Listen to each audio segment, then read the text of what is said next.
O ministro Barroso ainda comentou as falas de Bolsonaro durante as manifestações e defendeu o debate público para a democracia. Vamos ver esse trecho também. O tom com o vocabulário e a sintaxe que é capaz de manejar, o presidente da República fez os seguintes comentários que dizem respeito à justiça eleitoral e que passo a responder. Estou sendo textual. Aspas. A alma da democracia é o voto, fecho aspas. De fato, o voto é elemento essencial da democracia representativa. Outro elemento fundamental é o debate público, permanente e de qualidade, que permite que todos os cidadãos recebam informações corretas, formem a sua opinião e apresentem livremente os seus argumentos. Quando esse debate é contaminado por discursos de ódio, campanhas de desinformação e teorias conspiratórias infundadas, a democracia é aviltada. O slogan para o momento brasileiro, ao contrário do propalado, parece ser: conhecerás a mentira e a mentira te aprisionará. Barroso voltou a garantir que as urnas eletrônicas são confiáveis e disse que dizer o contrário disso é coisa de maus perdedores. Vamos ouvir também. Segunda afirmação em relação à justiça eleitoral. Não podemos admitir um sistema eleitoral que não fornece qualquer segurança, fecho aspas. As urnas eletrônicas brasileiras são totalmente seguras, como nós temos cansado de repetir. Em primeiro lugar, porque elas não entram em rede e, portanto, não são acessíveis remotamente. De modo que podem tentar invadir os computadores do TSE e obter dados cadastrais. Nós procuramos evitar isso, mas pode acontecer. Podem fazer ataques de negação de serviços aos nossos sistemas. Nada disso é capaz de comprometer o resultado das eleições. A própria urna é que imprime o resultado e o divulga. Além disso, repetindo à saciedade, os programas que processam as eleições têm o seu código-fonte aberto a todos os partidos, ao Ministério Público, à Polícia Federal e à OAB, um ano antes das eleições. Portanto, o sistema é certamente inseguro para quem acha que o único resultado possível é a própria vitória. Como já disse antes, para maus perdedores não há remédio na farmacologia jurídica. Vou voltar a conversar com os nossos analistas, Yuri Pita, Leandro Rezende, já na tela aqui comigo. Yuri, agora vou começar por você. O que você destaca desse discurso de Barroso que a gente acompanhou? E é bom lembrar, foi antes da carta divulgada pelo presidente Jair Bolsonaro, foi de manhã. Quero saber se você concorda que esse discurso do ministro Barroso foi ainda mais duro do que o feito ontem pelo presidente do Supremo, Luiz Fux, já que ele rebate mais diretamente o presidente Jair Bolsonaro.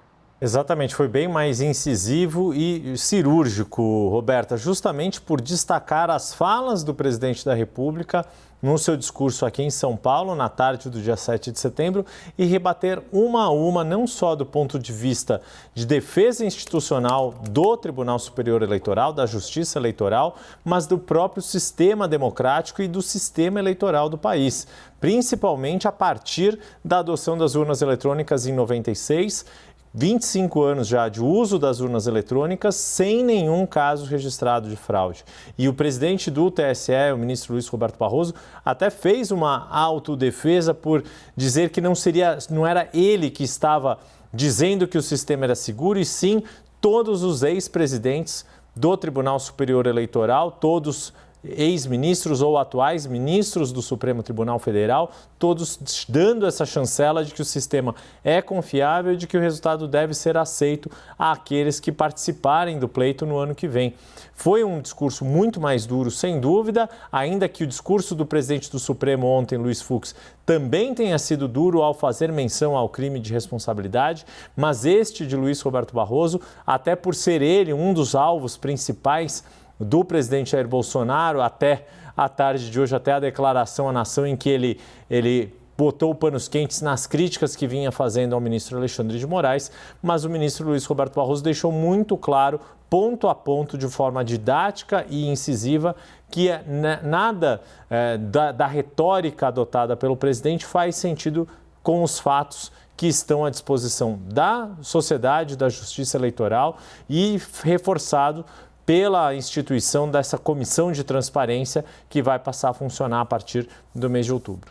Daqui a pouquinho, Yuri, queria te ouvir mais, inclusive, sobre essa comissão para as eleições do ano que vem, mas agora queria passar para o Leandro, porque o ministro Barroso, disse ainda, Leandro, que há 3 fenômenos distintos em curso em países que colocam a democracia em risco: populismo, autoritarismo e ele cita o extremismo também. Essas marcas atribuídas pelo ministro à conduta de bolsonaristas podem ser riscadas depois da carta divulgada hoje por Bolsonaro? Olha, Roberta, ainda não, né? O professor da USP, o Conrado Hübner, ele usou uma imagem para definir esse momento depois da carta divulgada pelo presidente Jair Bolsonaro, que é a que eu penso ser talvez a mais adequada. Num lugar de um recuo, o professor Conrado sugere a imagem de uma fricção, que em outros momentos já aconteceu isso. O presidente dá um passo atrás, mas eu pensei logo naquele carrinho de fricção, né, da infância, que você puxa ele um pouquinho para trás, solta e ele vai à frente. É mais ou menos essa imagem que o Conrado quis usar, professor da USP, para explicar um pouco desse movimento do presidente Jair Bolsonaro ao divulgar essa nota à nação. Em outras ocasiões já aconteceu, o presidente prometeu moderação, colocou ali Ciro Nogueira definido como um amortecedor na relação entre os poderes. A gente viu que logo depois da nomeação do Ciro Nogueira foi justamente o momento de maior escalada na crise entre o presidente e o Poder Judiciário, principalmente. Então, não dá ainda para a gente dizer que é um recuo, não. Principalmente como a gente está falando aqui de eleição, a gente precisa lembrar que desde que foi eleito, praticamente, do seu primeiro ano de mandato, o presidente Jair Bolsonaro faz ataques sistemáticos ao sistema eleitoral. Logo no primeiro ano de mandato, ele disse que tinha a sensação de que teria sido eleito ainda em primeiro turno nas eleições de 2018. E de lá para cá, não mudou nenhuma vírgula, praticamente, dessa retórica que ele assumiu contra o sistema eleitoral de votação. Então, por isso que a gente ainda precisa avaliar para ver se esses pontos que o ministro Luiz Roberto Barroso colocou, se eles vão ser abandonados pelo presidente Jair Bolsonaro. O que a história desse mandato tem mostrado até aqui é de que ainda não. É difícil o presidente mudar totalmente um discurso, como sugeriu agora nessa nota divulgada à nação. É porque é difícil resolver completamente, né, Leandro? Agora eu vou colocar mais um ingrediente aqui na nossa conversa, mais repercussão, gente, a carta do presidente Jair Bolsonaro. Temos agora vice-presidente da Câmara, o deputado Marcelo Ramos. Ele tuitou, vamos ver, portanto, o conteúdo. Olha só. Não julgarei as motivações do presidente para emitir a nota oficial em que pede desculpas e tenta uma pacificação. Há um país real muito sofrido esperando capacidade de enfrentar o desemprego, a fome e a inflação. Se o recuo do presidente servir a esses objetivos, vamos em frente. Está aí, portanto, a repercussão do vice-presidente da Câmara, Marcelo Ramos, no Twitter. Yuri Pita, queria ouvir de você, então, essas primeiras repercussões que a gente tem, algumas mais otimistas, outras nem tanto.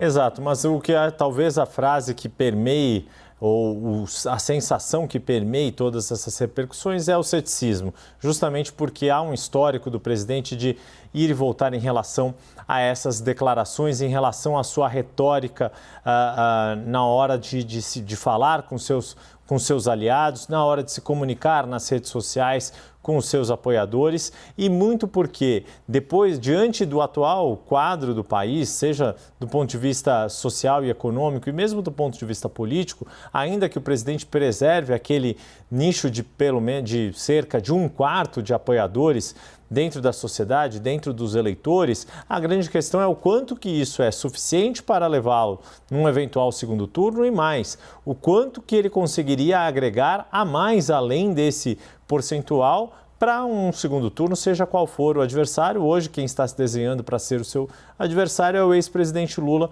que lidera ali todas as pesquisas de intenção de votos que estão sendo feitas neste momento. Muita água tem para rolar, sim, existe uma expectativa de retomada na economia. A grande questão também também um ceticismo em relação ao quanto essa retomada da economia e quanto ela vai produzir de sensação de bem-estar para aumentar esses índices de intenção de voto do presidente ao longo do ano que vem, que é o ano eleitoral. Chegam mais repercussões agora para a gente aqui. Senador Omar Aziz. Vamos ver então o que ele publicou. Foi no Twitter também? Foi no Twitter. Olha só. O dia 9/9 é histórico. Dia que Bolsonaro fez autocrítica sobre a China. E dia que ele recuou na tensão com outros poderes. Se for ato genuíno, é louvável. Se for jogada para a liberação do recurso de precatórios para programas eleitoreiros em 2022, é lastimável. Estaremos alerta. Portanto, aí a publicação no Twitter do senador Omar Aziz. Vou continuar conversando, portanto, com os nossos analistas. Leandro, temos mais repercussão enquanto a gente vai sentir se, de fato, essa posição do presidente vai continuar. O presidente da CPI da pandemia, né, o senador Omar Aziz, lembra também de um outro recuo mais cedo que já tinha sido surpreendente do presidente Jair Bolsonaro em relação à China. A gente precisa lembrar que o presidente não destacou em nenhum momento o papel fundamental que os chineses tiveram na imunização do Brasil contra a Covid-19, tanto no fornecimento das vacinas prontas, né, principalmente a Coronavac, como o insumo farmacêutico ativo usado pelo Instituto Butantan e pela Fiocruz para produzir tanto a Coronavac como a AstraZeneca. A gente observou, inclusive, embates do embaixador chinês com filhos do presidente Jair Bolsonaro nas redes sociais, o que, sem dúvida, atrasou a chegada da matéria-prima das vacinas contra a Covid aqui no Brasil. Então, esse já tinha sido um recuo e o presidente da CPI da pandemia, o Omar Aziz, coloca ali que está em alerta, né? Vocalizando, mais uma vez, esse ceticismo que toma conta de parte da classe política ao analisar essa nota divulgada pelo presidente Jair Bolsonaro. Nessa linha, ouvi alguns deputados também que manifestaram no mesmo sentido, um ceticismo de que, olha, em outros momentos o presidente já apresentou aí uma tentativa de recuo e depois acabou voltando atrás nos seus posicionamentos. Roberta.